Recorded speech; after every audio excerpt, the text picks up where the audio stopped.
मी मोनाली अगदी मनापासून तुमचं स्वागत करते माझ्या नवीन अशा एका ब्लॉगमध्ये। तर आज कोल्हापूरचा हा दुसरा दिवस आहे। तर आता सगळेजण सकाळी लवकर उठलेलो आणि फ्रेश झालेलो। तर आता निघालेला होता आहे नाश्ता करण्यासाठी। तर नाश्ता वगैरे करून आता तिथे मग आम्ही दर्शन वगैरे घेणार देवीचं आणि मग परत निघणार आहे नाणीजला।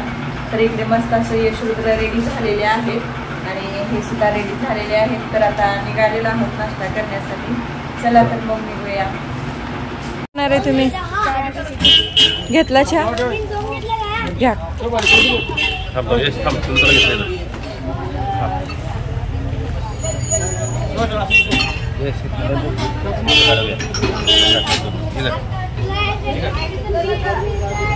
यशरुद्रने नाश्ता केलेलाच नाही, त्यांनी चहा बिस्किट घेतलेलं आणि परत आम्ही नाश्त्यासाठी इकडे आलेलो। तर इथे डोसा घेतलेला आम्ही दोघांनी नाश्त्यासाठी।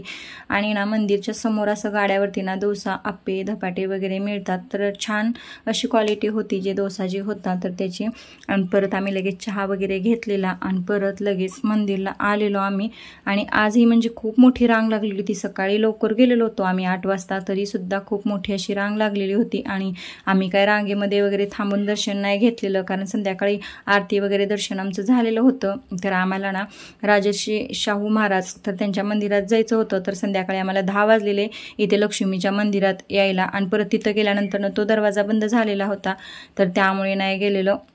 आणि इकडे जे बाजूला आहेत बायका तर लक्ष्मीचे महात्म्य वाचत होते बसून सर्वजण। आणि इकडे जे होते तर खूप मोठी अशी रांग लागलेली होती। तर आम्ही बाहेरूनच पायरीवरून दर्शन घेतलेलं लक्ष्मीचं आणि परत आम्ही शाहू महाराज यांच्या मंदिराकडे गेलेलो। तर यशरुद्रला जायचं होतं तिथं, तर लहान असताना आलेले होतं तर ते पाहिलेले होते त्यांनी, म्हणजेच जे शाहू महाराज यांनी जे वाघ हरिण जे मारलेलं होतं रेडा वगैरे तर ते होतं, त्यांना माहिती होतं यशला वगैरे। तर त्यांनी बोललेले यशरुद्र की आम्हाला तिथे जायचं आहे पप्पा पाहण्यासाठी, चला आपण पाठीमागच्या वेळेस गेलेलो होतो तर अजून एक वेळेस जाऊया। तर मग संध्याकाळी उशीर झाल्यामुळे ना आम्ही सकाळी लगेच लक्ष्मीचं दर्शन घेऊन इकडे मंदिराकडे आलेलो आणि हे सर्व पाहिलेलं आम्ही। यशरुद्रने तर खूप म्हणजे त्यांना कुतूहल वाटलेलं आणि खरंच कुतूहल वाटण्यासारखंच आहे त्यांचं राजर्षी शाहू महाराज यांचं। तर त्यांनी सर्व हे वाघ जे होते हरिण आणि गाय आणि परत रेढा जो होता मोठा तर तो सुद्धा मारलेला होता। आणि इथेच बाजूला एक देवीचं मंदिर आहे तर तेथे सुद्धा आम्ही दर्शन वगैरे करून तर निघालेलो। आणि बाहेर असंच मंदिराच्या आलेलो तर इतके कबूतर होते ना, तर तिथे एक पोतेले जे दाणे होते मक्याचे वगैरे गहू वगैरे असतं ना, तर ते सर्व मिक्स दाणे करून ना मंदिरच्या समोर असं टाकलेले होते एक पोतं भरून आणि तिथे खूप असे कबूतर आलेले होते। आणि रुद्र तर आपला आगाऊपणाच करतो, म्हणजेच की तो पळत जायचा आणि ते दाणे खाता खाता सर्व कबूतर उडून जायचे। तर म्हणलं की नको बाळानो तुम्ही साईडला थांबा। तर मी 1-2 त्यांचे पिक सुद्धा घेतलेले इथेच आणि व्हिडिओ सुद्धा मी त्यांचा शूट केलेला, इतके कबूतर जमा झालेले होते। आणि परत आम्ही लगेच निघालेलो नाणीजकडे। तर रिक्षात वगैरे बसलेलं आणि स्टँडकडे निघालेलो आहोत आणि आता निघणार आहोत नाणीजला। आणि नाणीज ते परत कोल्हापूर सुद्धा 4 तासाचा प्रवास आहे। तर आता निघालेलो आहोत स्टँडकडे।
तर फायनली आम्ही नाणीजला पोहोचलेलो आणि तिकडे तर ना पूर्ण लाल अशी माती, नाणीज म्हणजे कोकणचाच भाग आहे तो, तर कोकण स्टार्ट झालेला आहे तिथून आणि इतकं ना इतकी स्वच्छता होती नाणीच्या मंदिरला. तिकडे जात होतो. असं राऊंड डोंगरावरती मंदिर आहे नाणीचं आणि तर राऊंड असे रोड आहेत. तर आम्ही तिथे खाली रोडला सोडल्यानंतर तिथून जात होतो मंदिरकडे. तर इतकी स्वच्छता आहे. तर तुम्ही पाहू शकता एक पालासुद्धा रोडवर अगदी पडलेला नाही आहे आणि झाडांची वगैरे कटिंग वगैरे करून मंदिरच्या भोवताली तर खूप छान आहे. मंदिरसुद्धा म्हणजे नरेंद्र महाराज यांचं मठ आहे नाणीजला. तर खूप छान आहे मंदिरसुद्धा तिथे. तर आता आम्ही रूमकडे चाललेलो. ओके, काजूचं झाड आहे. ओके, तर दिसतंय का बघ तुला? काजू इथं दिसतंय ना. आणि इथं हो का खाली पडलं इथं.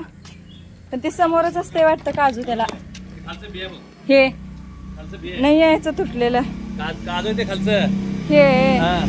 थांबा, मग हे कच्चा असेल ना? हे कच्चा असेल ना? कच्चा असेल का हे काजू पिकलेला आहे? हे कच्चा आहे ना? पडलंय वाटतं बरं. नको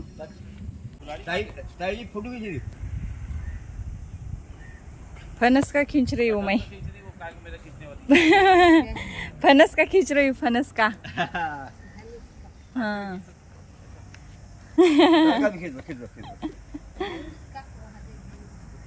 आम्ही असंच रूमकडे चाललेलो होतो. पण रूमवरून बरेच भाविक प्रसाद घेण्यासाठी येत होते. म्हणजे प्रसादचा तिथला टायमिंग झालेला होता. म्हणजे जे मठामध्ये प्रसाद असतो सकाळी आणि संध्याकाळी. सकाळी म्हणजेच दुपारी असतो 12 वाजता आणि संध्याकाळी 8 वाजता असतो. तर 12 वाजल्यापासून चालू होता. आम्हाला जायला 2 ते 2:30 वाजलेले होते तिथे आणि तिथला प्रसाद चालू होता. म्हणजे सर्वजण येत होते प्रसाद घ्यायला. तर आम्ही पण रूमला जायच्या अगोदरच प्रसाद घ्यायचा म्हणून प्रसाद घेण्यासाठी आलेलो. आणि यशरुद्रांना पण तसंच भूक पण लागलेली होती आणि एक वेळेस प्रसाद घेऊनच मग रूमवरती जाता येईल म्हणून आम्ही डायरेक्टली इथे प्रसाद घेण्यासाठीच आलेलो. तर आम्ही प्रसाद वगैरे घेऊन रूमकडे निघालेला आहोत. रुद्र आणि त्याचे पप्पा समोर गेलेले आहेत आणि मी यश मागं पडलेला आहोत. आणि इतकी जर गरमी होत होती तर खूपच गरमी आहे तिकडे नाणीजला. आणि परत आम्ही रूमवर वगैरे गेलेलो, फ्रेश वगैरे झालेलो आणि 2 तास निवांत म्हणजे आराम केलेला. आणि परत तिथे जे मंदिरकडे वगैरे जायला निघालेलो 4 वाजता. आणि जो मंदिरमधली जी रूम मिळालेली होती तर तिथला जो म्हणजे शूट केलेलं होतं क्लिप तर ते मुलांकडून यशरुद्रकडनं डिलीट झालेलं आहे. त्यामुळे रूमवरलं काही नाही दाखवलेलं. तर आराम करून डायरेक्टली आम्ही मंदिरकडे निघालेलो. आणि मी तिथे खूप असे रील्स फोटो वगैरे काढलेले. तर मला इतका म्हणजे मंदिरमधला परिसर जो होता तर इतका आवडलेला. तर खूपच म्हणजे स्वच्छता इतकी आणि तिथले काजूचे झाडं, फणसाचे झाडं पाहून तर खूपच असं छान वाटलेलं. यशरुद्र सुद्धा इतके. तर आता आम्ही आलेला आहोत इथे दर्शन घेण्यासाठी मंदिरला. तर मंदिर तुम्ही पाहू शकता. संध्याकाळचे 7 वाजलेले आहेत आणि लाइटिंग वगैरे लावलेली आहेत आणि खूप सुंदर असं मंदिर दिसत आहे. तर मंदिरचा आकार जो आहे तर तो रथाचा आहे आणि वरून गरुड आहे, त्यावरती सूर्यदेवता आहे आणि बाजूला हत्ती वगैरे आहेत. आणि मंदिरचा जो आकार आहे तर तो पूर्ण रथ जसा असतो ना तर तशा प्रकारे आकार आहे मंदिरचा. तर खूप छान मला इथलं म्हणजे मंदिर वगैरे आवडलेलं. आणि नरेंद्र महाराज यांचं मठ आहे समोर. ध्यानस्थ होण्यासाठी ते इथे येतात. वर्षातून 5 ते 6 वेळेस इथे येतात असं म्हणजे आम्हाला तिथल्या महाराजांनी सांगितलेलं. आणि इथल्या मंदिराची सुद्धा खूप माहिती असं तिथल्या महाराजांनी छानपैकी आम्हाला सांगितलेली. आणि पहिल्यांदाच आलेले आहे मी नाणीजला, म्हणजे अगोदर केव्हाच आलेले नव्हते. तर मला इतकं आवडलेलं इथलं वातावरण वगैरे, मंदिरसुद्धा. आणि इतकी शांतता आणि प्रसन्न तर खूप छान आणि आवडलेलं खूपच. आणि इथं आम्ही खूप फोटो वगैरे रील्स काढलेल्या. आणि आता संध्याकाळचे 7 ते 7:30 वाजत आहेत. तर आम्ही दर्शन करण्यासाठी इथे आलेला आहोत. तर तुम्ही सायंकाळचा टायमिंग आहे. खूप छान असं वातावरण झालेलं आहे. तर मी पूर्ण म्हणजे मंदिरचं व्हिडिओ घेतलेला आहे. लाइटिंग वगैरे लावल्यावर खूप छान वाटत होतं. तर त्यामुळे मी पूर्ण मंदिरचं व्हिडिओ घेतलेला आहे. तर चला तर मग आता हा व्हिडिओ इथेच थांबवते. आवडल्यास चॅनेलला लाईक, शेअर आणि सबस्क्राईब.